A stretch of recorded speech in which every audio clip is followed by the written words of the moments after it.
وَلَقَدْ يَسَّرْنَا الْقُرْآنَ لِلذِّكْرِ فَهَلْ مِن مُّدَّكِرٍ الحمد لله وكفى وسلام على عباده الذين اصطفى أما بعد فأعوذ بالله من الشيطان الرجيم بسم الله الرحمن الرحيم اللهم صل على سيدنا محمد وعلى آله وصحبه وسلم. My honorable elder and younger, my dear brother and sisters, Assalamu alaikum wa rahmatullahi wa barakatuhu. As you know, our topic is continued for a few days. Religion and reason. In this regard, part 4 will be described now. Islam is the religion of also mankind. Islam, the religion of all prophets and mankind. From the beginning to the end, has been keeping pace with it, guarding the sampling of human society throughout the ages, till it blossomed into full bloom in the time of the Prophet Muhammad sallallahu alaihi wasallam, the last of all prophet of Almighty Allah.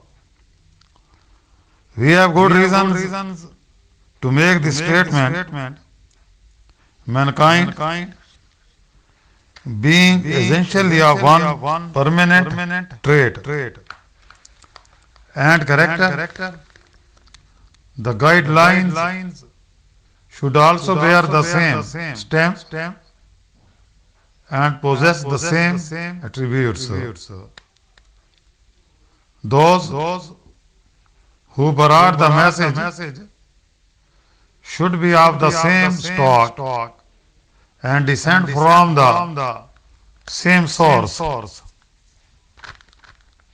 The truth about life,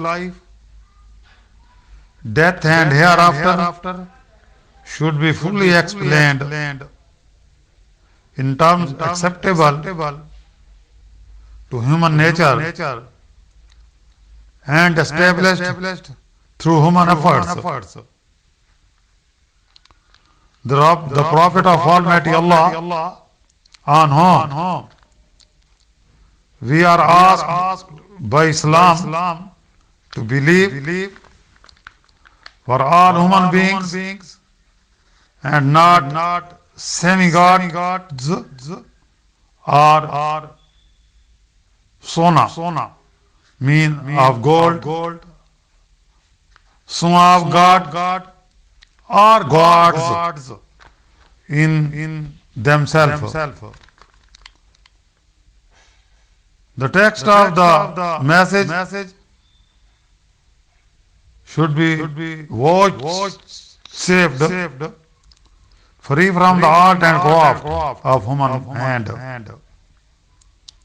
The reason being, and it is at once so simple and logical that human beings have nothing to do with its contents, as is the case of the patient and the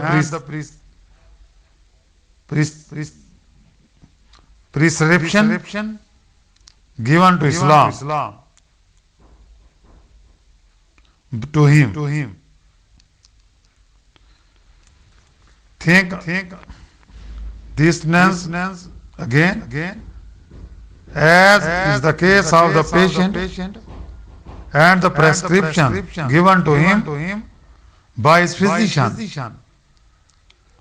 No one in his senses can ever think of changing any item of it.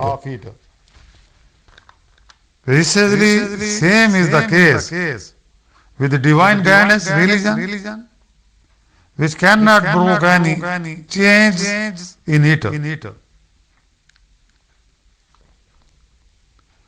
It is effective only in its precision, purity.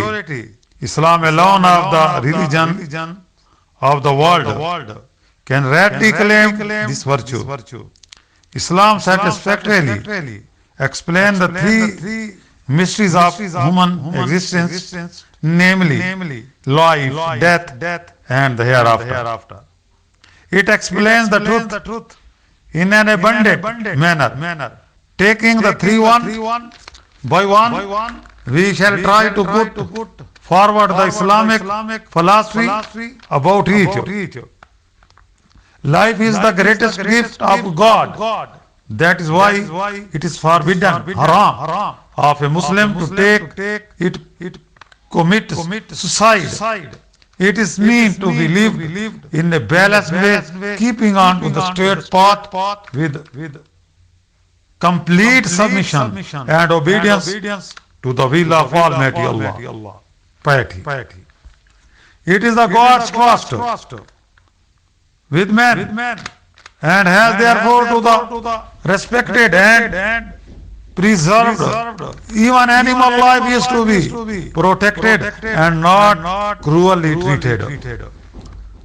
Death is not the end. It is the gateway to the glorious life.